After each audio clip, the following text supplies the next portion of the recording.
প্রতিটা সন্তানই তার বাবা মায়ের কাছে অনেক বেশি প্রিয়, আর প্রতিটা বাবা মাই তাদের ভালোবাসার সন্তানগুলোকে অনেক বেশি ভালোবাসে। তো এই সন্তানগুলোর যদি কখনো কোনোভাবে একটু আঘাত পায়, একটু ব্যথা পায়, বাবা মায়ের মধ্যে কি চলে সেটা শুধু আমরাই বলতে পারি, যারা সন্তানের বাবা মা হয়েছে। আসসালামু আলাইকুম, মেঘলাস ওয়ার্ল্ডে সবাইকে স্বাগতম করছি। আমি মেঘ, ঢাকা থেকে বলছি। কাছে এবং দূরে, দেশ এবং দেশের বাইরে যে যেখান থেকে আমার ভিডিওটি দেখছেন, আশা করছি সবাই আল্লাহর রহমতে খুব ভালো আছেন। আমরাও আলহামদুলিল্লাহ খুব ভালো আছি। তো সব সময়ের মতো কিন্তু আজকেও আরেকটা নতুন ভিডিও নিয়ে চলে আসলাম।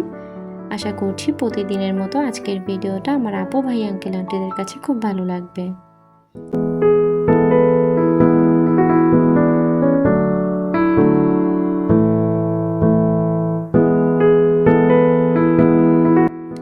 তো এই যে অল্প একটু আটা দেখে কিন্তু অনেকে বলতে পারে যে এতটুকু আটা কেন, আর কি আটা ছিল না নাকি?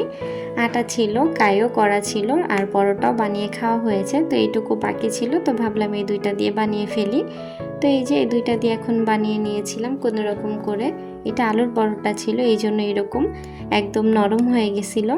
তো যাই হোক, পরোটা দুইটা সুন্দর করে আমি ভেজে নিয়েছিলাম। তো আমার ভিডিওটা দেখতে দেখতে যারা এই পর্যন্ত চলে এসেছেন, এখনও পর্যন্ত একটা লাইক করতে ভুলে গিয়েছেন, তারা প্লিজ একটা লাইক করে আমার ভিডিওটা কন্টিনিউ করুন। আর যারা অলরেডি কাজটি করে ফেলেছেন তাদেরকে অসংখ্য ধন্যবাদ। আর যারা আজকে প্রথম আমার চ্যানেলটি ভিজিট করছেন, আমার ভিডিওর কোনো অংশ যদি আপনার কাছে ভালো লেগে যায়, আপনি চাইলে আমার চ্যানেলটাকে সাবস্ক্রাইব করে নিতে পারেন, আর পাশে থাকা বেল আইকনটা প্রেস করে দিতে পারেন। এতে করে আমি যখনই ভিডিও ছাড়বো আপনার কাছে নোটিফিকেশান পৌঁছে যাবে।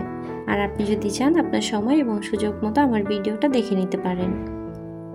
তো যাই হোক, কথা বলতে বলতে কিন্তু আমি পরোটা ভেজে নিচ্ছিলাম। আর আজকে ব্যাকগ্রাউন্ড অনেক বেশি নয়েজ হচ্ছে।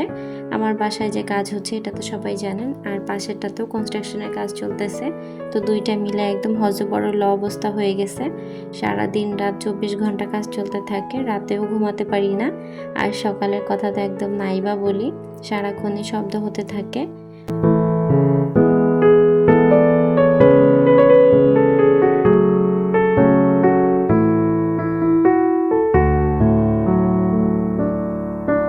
যদি কোনো বাচ্চা ভালো কিছু করে তাহলে সেই ক্রেডিট কিন্তু বাবার দিকে চলে যায়, আর যদি কোনো বাচ্চা কোনো ভুল কাজ করে, খারাপ কাজ করে ফেলে বা অন্যায় কিছু করে ফেলে, তখন কিন্তু সেটা মায়ের ঘাড়ে চলে আসে যে মা কী করেছে, মা কেন দেখে নেই।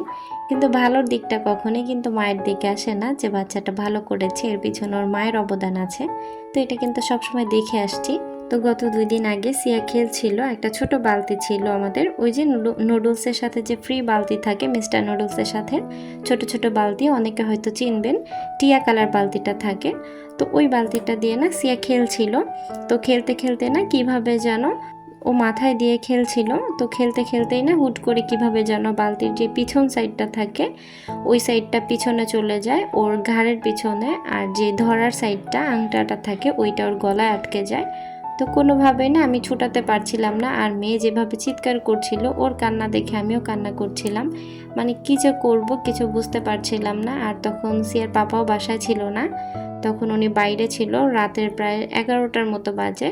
ও তখন খেলা করছিল, আমি সাথেই ছিলাম, দুইজনে নাটক দেখছি আর ও খেলছিল। তো কিভাবে যেন হুট করে আমার সামনে থেকে হয়ে গেল, আমিও খেয়াল করিনি আর ও বুঝতে পারেনি। আর এমনিতেও আমি অল্পতেই প্যানিক হয়ে যাই বেশি, আমি অনেক বেশি ভয় পাচ্ছিলাম আর খুব কান্না করছিলাম যে আমি কি করব। আর ও যেভাবে চিৎকার করছিল, মেয়ের গলার মধ্যে আটকায় গেছে। মানে এমন একটা সিচুয়েশন, জাস্ট ফিল করেন, যদি ফিল না করেন বিষয়টা, না মনে হবে যে তো কি হয়েছে, কিন্তু এটা যদি ফিল করে দেখেন না, যে বালতির যে ধরার সাইডটা ওটা ওর গলায় আটকে গেছে, আর পিছন সাইডটা একদম পিছনে চলে গেছে। দুই সাইড থেকে ওর বুকে চাপ লাগতেছিল, গলায় চাপ লাগতেছিল।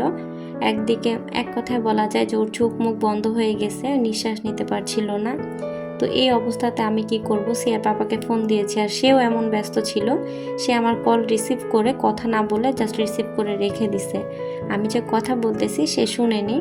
তো আমি কি করব, আমি কিছু বুঝতে পারছিলাম না। আর আমি যতটুকু জানতাম যে সে তখন দোকানে থাকবে, আমি এটা আইডিয়া করে দোকানে ভাগিনা আছে, তো ওকে আমি কল দিয়ে বললাম তোমার মামাকে দাও। তো ওর মামার কাছে দেওয়ার পর আমি বললাম যে তুমি তাড়াতাড়ি বাসায় আসো। আমি কিছু বলতেও পারিনি, আমি শুধু বলতেছিলাম আমার মেয়ের কি যেন হয়েছে। আমার বাসা থেকে দোকান প্রায় 15 থেকে 20 মিনিটের রাস্তা, আর ওনার 5 মিনিটও টাইম লাগে নাই, এত তাড়াতাড়ি উনি বাসায় চলে আসছে। তো এর মধ্যে অনেকটা টাইমও কিন্তু চলে গেছে, আমি বুঝতে পারছিলাম না যে আমি কি করব। তো এমন একটা অবস্থা, আমার মাথায় কোনোভাবেই কিছু আসতেছিল না যে আমি কিভাবে বের করব। আমি সবভাবে ট্রাই করতেছিলাম এই দিক সেদিক করে, কিন্তু যেভাবে আমি ট্রাই করি সিয়া ব্যথাই পাচ্ছিল, ওর ব্যথা যেন কমছিল না আর ওর কান্নাও কমছিল না। তো কি বলবো, এরকম একটা সিচুয়েশনে না পড়লে কেউ কখনোই বুঝতে পারবে না যে কেমন লাগছিল আমার। আর আমি দোয়া করি আল্লাহ না করুক কখনো যেন কারোর সাথে এরকম কিছু না হয়। আল্লাহ প্রত্যেকটা বাচ্চাকে হেফাজতে রাখুক, নিরাপদে রাখুক। আর আমার আপু ভাইয়াদেরকে বলি, আমার মেইনলি আপুদেরকে বলি, আপু তোমরা বাবুদেরকে অনেক বেশি সাবধানে রেখো। আমি কিন্তু অনেক সাবধানে রাখি আমার সিয়াকে, সারাক্ষণ আমার চোখে চোখে থাকে, কিন্তু ওই যে বাচ্চারা চোখের পলকে কাজ করে ফেলে, কিভাবে যে হয়ে গেছে আমি জানি না। অবশেষে আমি কোনো বুদ্ধি না পেয়ে আমি কেচি নিয়ে আসছিলাম যে আংটাটা কাটার জন্য, তো সেটাও অনেক টাইমের ব্যাপার ছিল, কাটা যাচ্ছিল না। তারপরে হঠাৎ করে মাথায় আসলো যে আমি একটা ছুরি গরম করে নিই, এটা যেহেতু প্লাস্টিক, যেহেতু গরম তাপ লাগলে কেটে যাবে। তারপর আমি চুলা অন করে দেই, আর তখন ছুরি দেখেও আরও বেশি কান্না করতে থাকে, ও ভাবে যে কি না কি হয়ে যাবে। আর এত কিছুর মধ্যে সে আমাকে বলছিল যে আমি আমার নতুন জামাটা যেন কেটে না যায়। তখন আমি হাসবো না কাঁদবো আমি বুঝতে পারছিলাম না, আমি শুধু একটা কথাই বলতেছিলাম, বাবা তুমি শান্ত থাকো, কিচ্ছু হবে না, আমি আছি তোমার সাথে।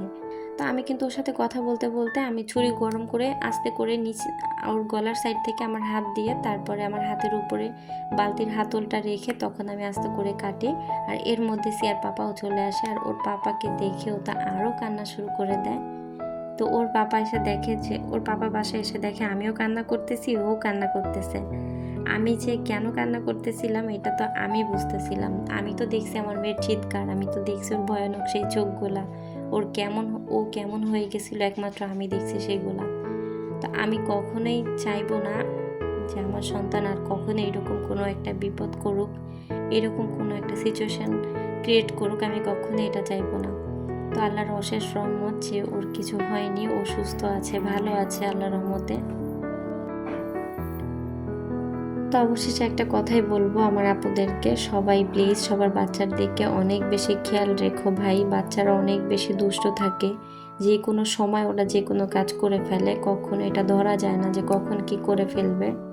আর যাদের যারা একটা বাচ্চা নিয়ে ছোট ফ্যামিলি নিয়ে থাকে তাদের তো আরও বেশি দেখা যায় যে বাথরুমে গেলেও ঝামেলা, ভাই শান্তি নেই, বাথরুমে গিয়েও মাথার মধ্যে প্যারেশানি থাকে যে কি করছে না করছে। আবার বাথরুমের সিট কিনি না বাইরে থেকে আটকে দেয়, এই টেনশন থাকে। সব কিছু মিলায় যারা একা থাকে তারা বুঝতে পারে এই প্রবলেমগুলো বেশি। তো যাই হোক, আজকে ভিডিও রিলেটেড কোনো কথা বলি নেই। আমার আপুরা হয়তো বোর হয়েছে, আপু ভাইয়ারা, যাই হোক যদি বোর ফিল করেন আমাকে মাফ করবেন। আমার কথাগুলো আমার কাছে মনে হচ্ছিল যে বলা দরকার, তাই বললাম। আল্লাহ না করুক আর কোনো বাচ্চার সাথে যেন কখনো এরকম কিছু না হয়। আর আমি তো এখন কি বলবো, ওকে চোখের আর করতেছি না, যা করতেছে আমি সাথে বসে আছি, কিন্তু কি আর করব, বাচ্চা মানুষ কখন কি করবে আমরা কেউ বলতে পারি না। তো যাই হোক, এদিকে কিন্তু আমি অনেকগুলো কাজ করেছি, ঢেঁড়স কেটেছিলাম, আরও কি করেছিলাম সেগুলো কিন্তু মনে নেই। তো যাই হোক, সবাই তো দেখে নিয়েছেন, আমি জানি আমার আপু ভাইয়ারা সব কিছু দেখে বুঝে যান, তাই আর নতুন করে বললাম না। আর গত ভিডিওটাতে না আমি দেখেছি, মানে গত 2টা ভিডিওতে লাইকের পরিমাণটা না খুবই কম থাকে, লাইক তুলনায় কমেন্ট অনেক বেশি হয়ে যায়। তো যারা লাইক করতে ভুলে যান তারা প্লিজ একটা করে লাইক করে নেবেন আগে, তারপর ভিডিওটা দেখা শুরু করবেন। তো আরেকটা কথা বলি, আমার তেলাপিয়া মাছের যে ভর্তা রেসিপিটা দিয়েছিলাম সেই রেসিপিতে একটা আপু কমেন্ট করেছিল, নামটা আমার মনে নেই। আপু এটা বলেছিল যে আমি তেলাপিয়া মাছের কানসাটা কিভাবে ছাড়াই, তো সেটাও কিন্তু আজকে ভিডিওতে দেখাই দিয়েছিলাম। আপু তুমি যদি দেখে থাকো কমেন্ট করে আমাকে জানাবা যে তুমি ভিডিওটা দেখছো কি না, আমি তোমার জন্য আজকের ভিডিওটুকু নিয়েছিলাম। তো যাই হোক, অনেক কথা বলছি, কথার মাঝে কিন্তু অনেক ভুল ত্রুটি আছে, সবাই প্লিজ ক্ষমা সুন্দর দৃষ্টিতে দেখবেন। আর নয়েজের জন্য তো আগেই ক্ষমা চেয়ে নিয়েছিলাম। তো যাই হোক, এদিকে কিন্তু আমি রান্নাও করে নিয়েছিলাম, তরকারিটা বসিয়ে দিয়েছি। আমি কিছু মরিচ আর পেঁয়াজ একসাথে ব্লেন্ডার করে রেখেছিলাম, তো এই মরিচটা প্রচুর ঝাল, তো এই জন্য ভাবলাম যে একটু ব্লেন্ডার করে তরকারিতে দেই, ভালো হবে, ঝাল হবে। তো আমি কিন্তু এই জন্য আর পেঁয়াজ কাটিনি, একসাথে এই পেঁয়াজ তো ব্লেন্ডার করেছি, তাই পেঁয়াজ আর দিইনি, আলাদা করে একসাথে করেই দিয়ে দিয়েছি। আর এদিকে হলুদের গুঁড়া, ধনিয়ার গুঁড়া আর হচ্ছে জিরার গুঁড়া দিয়েছিলাম। যেহেতু মরিচ বাটা দিয়েছি, এই ক্ষেত্রে মরিচের গুঁড়াটা আমি দিইনি। তো যাই হোক, আজকে পটল দিয়ে আলু দিয়ে তেলাপিয়া মাছ রান্না করব। আমার কিন্তু পটলের তরকারি খেতে খুবই ভালো লাগে, কিন্তু সিয়ার পাপা পছন্দ করে না। এই ক্ষেত্রে আমার কিন্তু খুবই কম পটল খাওয়া হয়। তো যাই হোক, আজ যেহেতু রান্না করেছি, পেট ভরে তো ভাত খাবো। তো আজকের ভিডিওটা কিন্তু অনেক বেশি বড় হয়ে গিয়েছে, আমি জানি আমার আপুরা ভালোবেসে ভিডিওটা দেখে নেবে।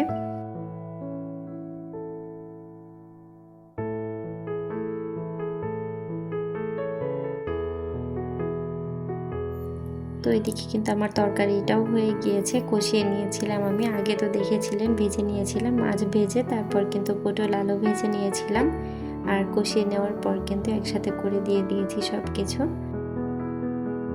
তো যাই হোক, আজকের ভিডিওটা এই পর্যন্তই। সবার সুস্বাস্থ্য কামনা করে আজকের ভিডিওটা এখানে শেষ করছি। সবাই ভালো থাকবেন, সুস্থ থাকবেন। আল্লাহ হাফিজ, আসসালামু আলাইকুম। সবার জন্য অনেক অনেক দোয়া করি। সবাই আমার বুড়িটার জন্য দোয়া করবেন, আল্লাহ যেন ওকে সবসময় ভালো রাখে, নিরাপদে রাখে। আমরাও আপনাদের সবার জন্য দোয়া করব।